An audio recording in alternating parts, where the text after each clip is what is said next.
अरहंताणम नमो अरहंताणम नमो अरहंताणम। प्रश्न सहज ही होता है, नींद में भी शब्द सुनाई नहीं देता, गहरी नींद आती है कुछ भी सुनाई नहीं देता, पता ही नहीं चलता। आदमी गहरी नींद में होता है, मेघ गाजता है पता नहीं चलता, वर्षा हो जाती है पता नहीं चलता, आंधी आ जाती है पता नहीं चलता, पता ही नहीं चलता। मनुष्य मूर्छा की अवस्था में होता है, पता ही नहीं चलता। मादक द्रव्य का प्रयोग किया जाता है, एनेस्थेसिया का प्रयोग किया जाता है, शून्यता ला दी जाती है संवेदन के केंद्रों में, पता ही नहीं चलता। कितने भारी भारी मेजर ऑपरेशन होते हैं, कोई पता नहीं चलता। मूर्छा की अवस्था, शून्यता की अवस्था और नींद की अवस्था में पता नहीं चलता। क्यों न समाधि मान ले, नींद भी एक समाधि है, मूर्छा भी एक समाधि है, और मादक वस्तु का प्रयोग किया गया, शून्यता ला दी गई, वह भी समाधि है। उनको क्यों नहीं समाधि माने?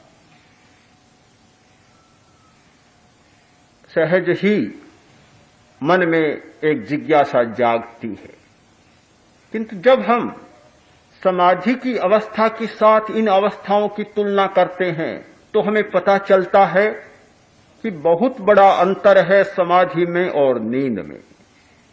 नींद और समाधि एक नहीं हो सकती। नींद में हमारा जागृत मन सो जाता है, कॉन्शस माइंड निष्क्रिय हो जाता है, सो जाता है, बाहर का मन सो जाता है, इसलिए संवेदन केंद्र काम नहीं करते और हमें बाहर की घटनाओं का पता नहीं चलता। समाधि में बाहर का मन सोता है, किंतु भीतर का मन, भीतर की चेतना बहुत सक्रिय हो जाती है।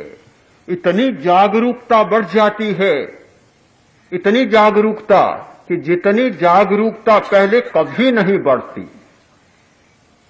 नींद का मतलब है सो जाना, चेतना का लुप्त हो जाना, बाहर की चेतना का समाप्त होना और भीतर की चेतना का भी नहीं जागना। समाधि का मतलब है बाहर की चेतना का सो जाना, किंतु भीतर की चेतना का बहुत तीव्रता से जाग जाना। इतनी शक्तिशाली बन जाती है जितनी पहले कभी नहीं बनती। बहुत बड़ा अंतर है। अभी अभी वैज्ञानिकों ने ध्यान और नींद का तुलनात्मक अध्ययन किया, बहुत बड़ी खोजें इस विषय में की। क्या अंतर आता है? तो केवल ध्यान और नींद की तुलना की है, समाधि की नहीं की, किंतु वह भी बहुत महत्वपूर्ण है। उन्होंने देखा कि ध्यान करने वाले व्यक्ति के 3 मिनट में ऑक्सीजन की खपत में 16% की कमी हो जाती, केवल 3 मिनट में। जबकि 5 घंटा की गहरी नींद आदमी लेता है तो केवल 8% ऑक्सीजन की खपत कम होती। कितना बड़ा अंतर! 3 मिनट में 16% की कमी और 5 घंटा की नींद में केवल 8% की कमी। ध्यान में त्वचा की अवरोधक शक्ति बढ़ जाती है। हमारी त्वचा में बहुत अवरोधक शक्ति है। यदि त्वचा में अवरोधक शक्ति न हो तो बाहर की विद्युत की तरंगों को आदमी पकड़ लेता है, और जब बाहर की विद्युत की तरंगों को पकड़ता है तो न जाने कितनी बीमारियों को, कितने मानसिक विकारों को अनायास मोल ले लेता है। किंतु त्वचा में इतनी अवरोधक क्षमता है कि वह बाहर की विद्युत की तरंगों को नहीं पकड़ती, पास में आती है तो फेंक देती है, इसलिए बाहर के प्रभावों को वह कम ग्रहण करता है। ध्यान की अवस्था में देखा गया कि त्वचा की अवरोधक शक्ति बहुत बढ़ जाती है, बहुत बढ़ जाती। और नींद में त्वचा की अवरोधक शक्ति तो बढ़ती है, किंतु बहुत कम मात्रा में बढ़ती है, कम मात्रा में बढ़ती है, ध्यान की तुलना में बहुत ही नगण्य बढ़ती है। ध्यान की स्थिति में आदमी जाता है, जल्दी ही मस्तिष्क में अल्फा तरंगे जाग जाती है। अल्फा तरंग के जागने का मतलब शांति का अनुभव, सुख का अनुभव। हमारी जो शांति है, मन की शांति और मन का सुख, वह अल्फा तरंगों के कारण होता है। नींद में, साधारण नींद में अल्फा तरंगे नहीं जागती। जब नींद शुरू होती है तो यदि अल्फा तरंगे होती है तो वे समाप्त हो जाती हैं और थीटा तरंगे जागनी शुरू हो जाती है। किंतु जब गाढ़ नींद बनती है तो उसमें अल्फा तरंगे भी कुछ जागती हैं। इसीलिए आदमी को नींद में भी जरा सुख का अनुभव होता है, शांति का अनुभव होता है, किंतु ध्यान की तुलना में बहुत कम जागती है। इसलिए हम ध्यान और नींद, समाधि और नींद को एक तराजू पर नहीं तोल सकते, बहुत बड़ा अंतर है। आदमी ध्यान करता है, अगर आधा घंटा का भी ध्यान करता है तो पूरे दिन ऐसा लगता है कि आज कोई ऐसा टॉनिक खा लिया कि सारे दिन एक दिमाग तरोताजा रहता है और सारे दिन आनंद का अनुभव होता रहता है। नींद में ताजगी आती है, थकान मिटती है, किंतु उसका प्रभाव बहुत थोड़ी समय रहता है और ध्यान का प्रभाव समूचे दिन रहता है। ध्यान का स्थायी प्रभाव होता है, नींद का तात्कालिक और सामयिक प्रभाव होता है। समाधि को और नींद को एक कोटि में नहीं रखा जा सकता। समाधि को और मूर्छा को एक कोटि में नहीं रखा जा सकता। मूर्छा में केवल मस्तिष्क के संवेदन केंद्र निष्क्रिय बन जाते हैं, किंतु भीतर की सारी क्रिया चालू रहती है।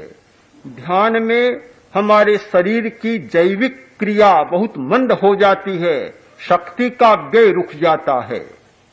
एक ध्यान करने वाला व्यक्ति, एक समाधि में जाने वाला व्यक्ति अपनी शरीर की शक्ति को बहुत बचा लेता है, मन की शक्ति को बहुत बचा लेता है, अपने सारे नाड़ी संस्थान की क्षमता को बहुत बचा लेता है, सबको बचाता है, किंतु मूर्छा में जाने वाला ऐसा नहीं कर पाता, कभी नहीं होता ऐसा।